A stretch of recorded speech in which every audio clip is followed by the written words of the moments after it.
Hi everyone, Ashlyn Giza YouTube channel. Today I'm going to talk about phobia and fears. So the reason why I decided to talk about this one is because I actually have a lot of strange phobias. Um, what inspired me to do this is yesterday I was out taking my kids to the park and I was pushing my infant son, in a swing, and I it wasn't anything about the kids or anything like that, which is strange because people, when I said that, would have thought right away, oh, it might be something with her children getting kidnapped or something. Well, of course, that's a normal fear that most parents have, and of course, I still fear that, but that's my fears are a little strange and abnormal. So here's one of my phobias. And by the way, phobia means extreme fear, irrational fear of something, just a particular thing. And also, a saying is, um, there's nothing to fear but fear itself, by Franklin, the president. He said that in one of his speeches. And I think of that all the time with my different phobias. But so here's phobia number one. Phobia number one for me is I have an extreme weird fear of heat. I it actually affects my everyday life, as far as like if somebody wants to go do a summer activity like tubing or going to some kind of carnival, or uh like just taking a walk, anything like that in the summer. For some reason, I am scared to death to go out if the temperature is above 75 degrees. I'm afraid I'll get extremely dehydrated and pass out and get heat exhaustion, or like just I'll die or something. That's what I think when I'm in the extreme heat. And I know what it's from. I've had therapy before for it, and I know what it's from. It's from my dad passed when okay, I talk about him in other videos. My dad passed away. But what happened with my dad passing away was that he was riding his bike on one of the trails here in Iowa, and it's like one of the most popular trails.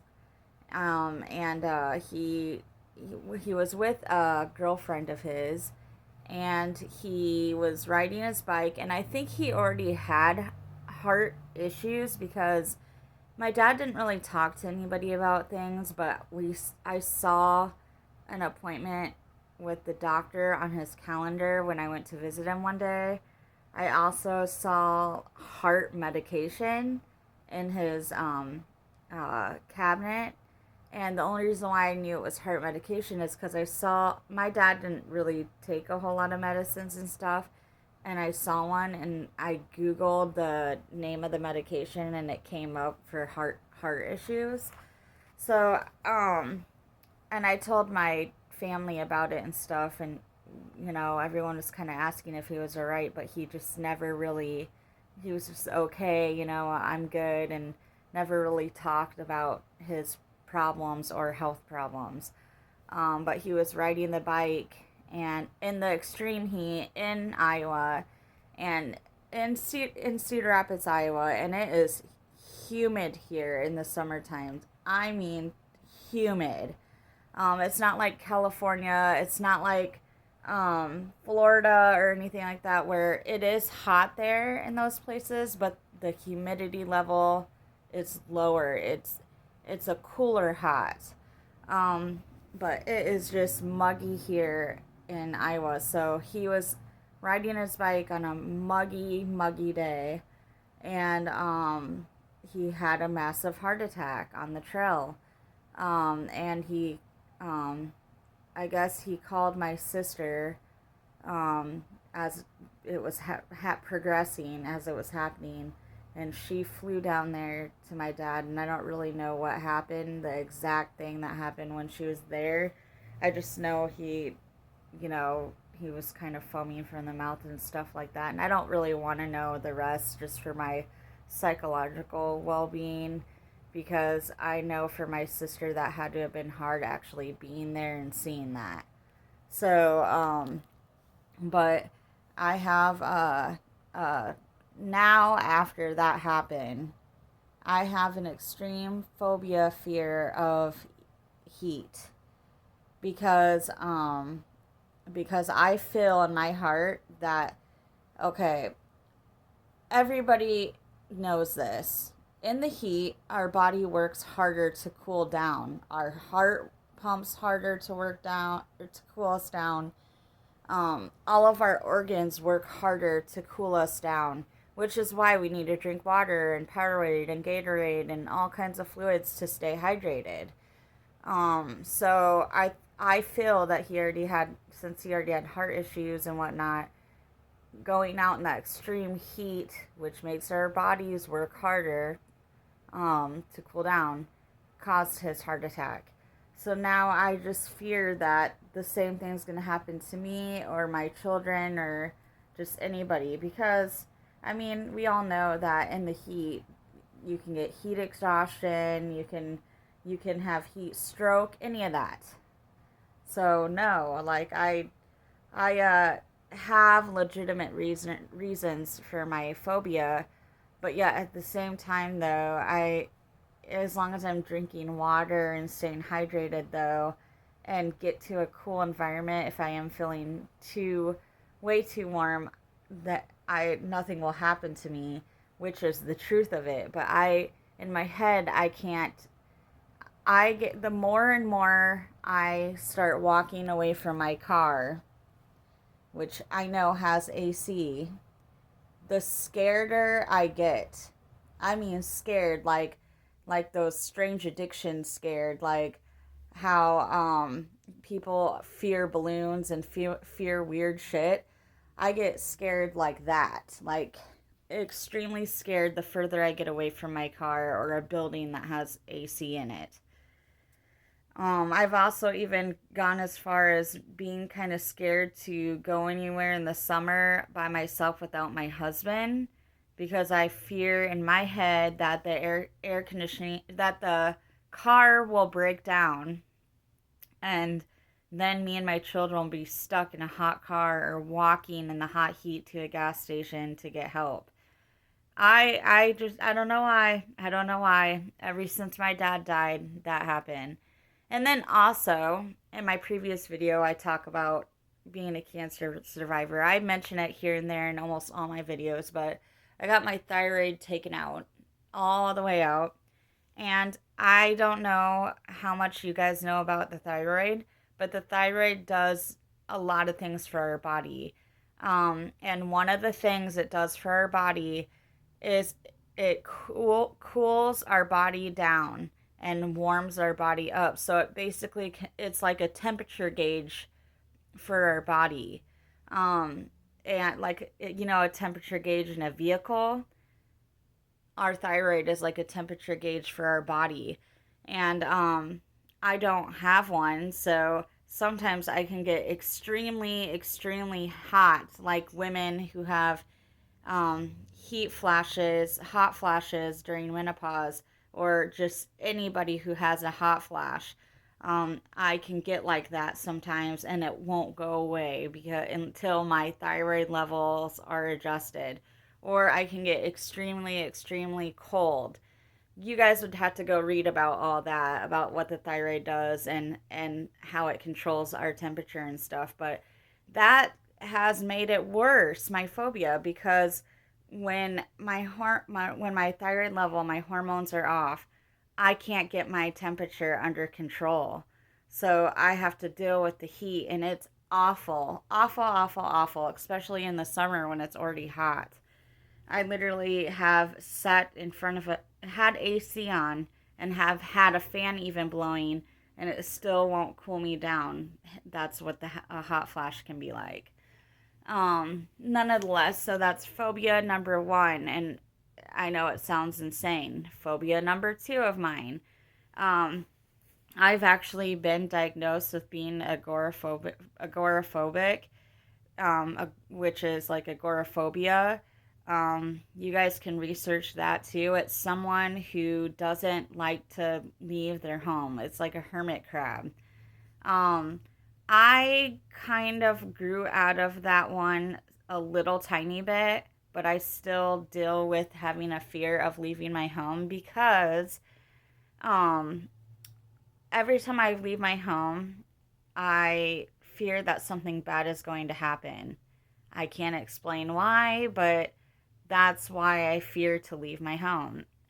And then I also don't like going to big places like the mall, Walmart, Fleet Farm Market, any of those places. And I own no copyrights to any Fleet Farm Market, Walmart, anything that I've talked about, strange addictions. I do not own any copyrights to any of those. I just am mentioning them in my video to explain to you guys my situation. But I am completely scared to go to big places like that because I'm afraid that like me or my children are gonna get kidnapped or someone's gonna pull out a gun and like tell everybody, hey, get down, and rob the place and shoot up the place. Who knows? Because it's happened. It's happened. And school shootings happen. So I think, I don't know. I just think from things that I've seen on documentaries and stuff like that, it's just installed fear in me to go places. And just on the news, too, it talks about it. It talks about things like that all the time. And what happens to me when I go to the mall or go to Fleet Farm Market or Walmart or anywhere, Hy-Vee, any of that. Again, I don't own any copyrights to any of those places. I'm just mentioning them. The further back in the store I get, away from the front doors, the more scared I get, the more anxiety I start having. And there's been times I've had to talk through things with my husband as we're getting further in the back of the store, away from the front of the store, the front doors.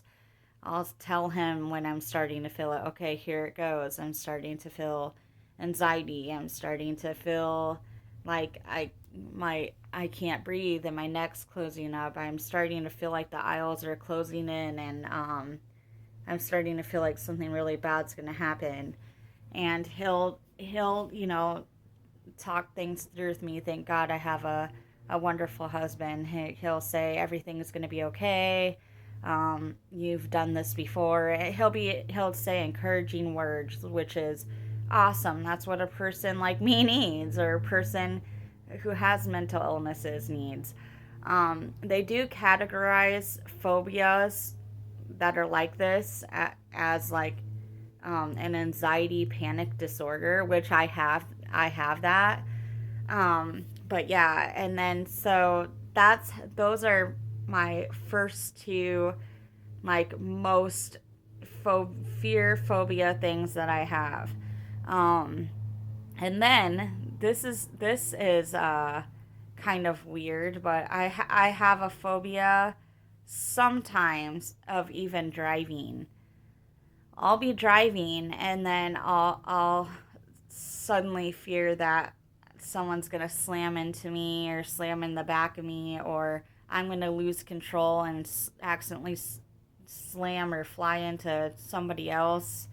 And I don't know why I get like that either. And then I was, okay, on Strange Addictions, that show, which I own no copyrights to. I'm just mentioning because I can relate to something in the show. There is a lady or man, I can't remember, that's extremely afraid of balloons. Okay. I thought that was the stupidest thing, in my opinion, ever. But I always laughed with my husband about it. But listen to this. This is fucking crazy. Um, Me and my husband got balloons for my daughter's graduation party because she just graduated class of 2021 from high school, and I'm we got balloons that were pre-blown up with helium, and we had them in our room because we didn't want to put them in our kids' room because obviously kids and balloons, what are they gonna do? They're gonna play with them. They're gonna hit at them. They're gonna pop them. So, and we couldn't have them in the living room because the same reason the kids are out there.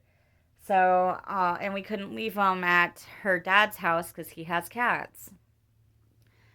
I just thought, okay, we'll leave them in our room. So we had the balloons in our room, kind of like weren't above our bed, but they were at the foot of our bed where our feet are. They were floating to the top of the ceiling, like balloons with helium do. And I was trying to go to bed. I couldn't go to bed, and I kept looking at the balloons and thinking, "Oh my gosh, I can't go to bed because what if one of those balloons pop?" And I thought, who gives a crap if one of them pop? Okay, they pop and then you go back to sleep. That's what I was thinking. I'm like, who cares if Ashley, why are you so scared? Because who cares if one of those balloons pop? So I tried to go back to sleep, and then same freaking thought in my head. One of those balloons are gonna pop. Oh, those balloons they're gonna start flying over towards your lights because I have a little like I don't know if you can see them up there. I have stars and they turn on at night, and sometimes they can kind of get a little warm. I thought if they kind of float up over by those stars, they're gonna pop from the heat and from the pokey spikes sticking out from them being sharp stars. And I don't even know why that would scare me.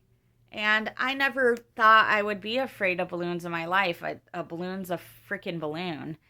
So I have a small phobia of balloons, I found out, which is really screwed up because I thought that was so funny on that show. And then now here I am finding out I don't want them above me, and I'm extremely afraid of them popping. That's ridiculous. But anyways, so and I have other strange phobias too when I'm doing dishes with sharp objects and stuff like that. I'm not going to share all of my thoughts on that one because that one really will make me look crazy, and I'm not that crazy of a person. I'm crazy, but I'm not that crazy. And I've had therapy with what I'm about to tell you guys too. But again, I'm not going to tell you the whole thing because it'll really make me look loony. But I have a fear of when I'm doing dishes, um, I'm going to grab down in there and I'm going to grab something sharp and it's going to cut me. And it'll be a bad cut where I'll bleed and I'll need stitches or something. I don't know why I have that fear, but I just do. And then sometimes I'll have other fears too, but I'm not going to talk about those. Um, so yeah, fears and phobia, I mean, they're kind of the same thing, but a phobia is a little more intense. Um, it's more, you get extreme anxiety. And some people have fears of like phobias of spiders. They have phobias of I mean, you guys have seen it on shows before that just people have the strangest phobias ever. Some people have phobias of going into the water. And of course they do struggle with taking a shower and taking baths, but some people have phobias of water and stuff like that. So, I mean, it's everyone's fears are different. Everybody is different, but I wanted to share some of my phobias with you guys and let you know that you're not the only freaks out there. So yeah, I'm in the works of getting all that worked on, so I don't have to be a little weirdo.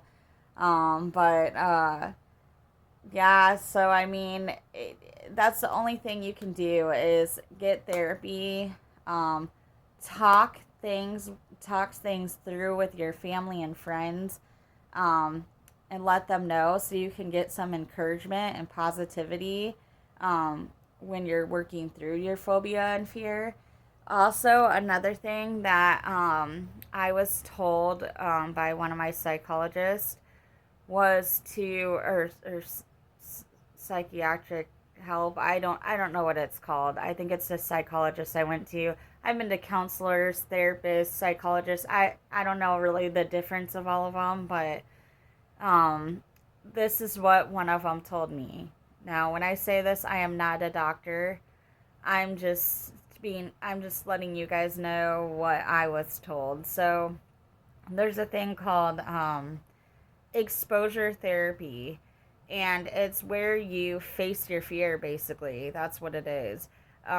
So what I was told to do with my heat phobia is to actually go outside and just be outside and face my fear, and do it as long as I can bear it, and that's all I can do. And then and then for the one where I have a fear of going places, like big places, just go to Walmart, go to the mall, go places, and just walk around and face my fear.